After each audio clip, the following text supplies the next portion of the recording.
अस्सलाम वालेकुम। तो क्या आपका भी कार्बोरेटर जो है जी वो इस तरीके से ख़राब हो चुका है, गंदा हो चुका है? तो आज की इस वीडियो के अंदर हम आपको बताएंगे कि आप इसको किस तरीके से साफ़ कर सकते हैं। बिल्कुल आसान सा तरीका है। सबसे पहले आपने ले लेना है सर्फ़, कोई भी सर्फ़ आपने ले लेना है। उसके बाद उसके अंदर आपने मिलाना है तेज़ाब। तेज़ाब वो मिलाना है जो बैटरी के अंदर यूज़ होता है। बिल्कुल ख़ालिस तेज़ाब जो है वो नहीं आपने मिलाना, सिर्फ जो बैटरी वाला है वो मिलाना है। मिलाने के बाद आपने अच्छे तरीके से इसको मिक्स कर लेना है। मिक्स करने के बाद आपने इसको अंदर अपना कार्बोरेटर डालना है। कार्बोरेटर के ऊपर आपने ये जो सर्फ़ है इसके ऊपर कार्बोरेटर के ऊपर जो है अच्छी तरीके से लगा देना है।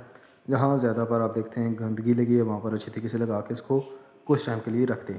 बहुत ज़्यादा टाइम के लिए नहीं रखना, ये फिर काला हो जाएगा आपका। अच्छे तरीके से लगाने के बाद आपने इसको पानी के साथ धो लेना है एक दफ़ा। पानी के साथ धोने के लिए आपने इसको सिंपली उठा के पानी के नीचे रख देना है और एक दफ़ा इसको पानी से धो लेना है।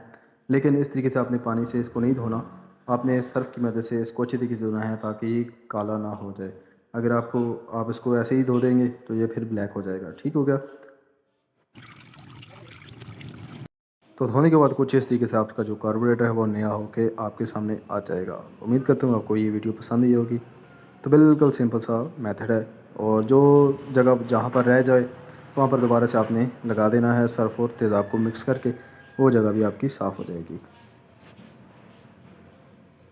तो ये थी दोस्तों हमारी आज की वीडियो। उम्मीद करता हूँ आपको वीडियो पसंद आई होगी। वीडियो पसंद आई तो इसे लाज़मी से लाइक कर दें, शेयर कर दें, चैनल पर नए चैनल कर दें सब्सक्राइब। अल्लाह हाफ़िज़।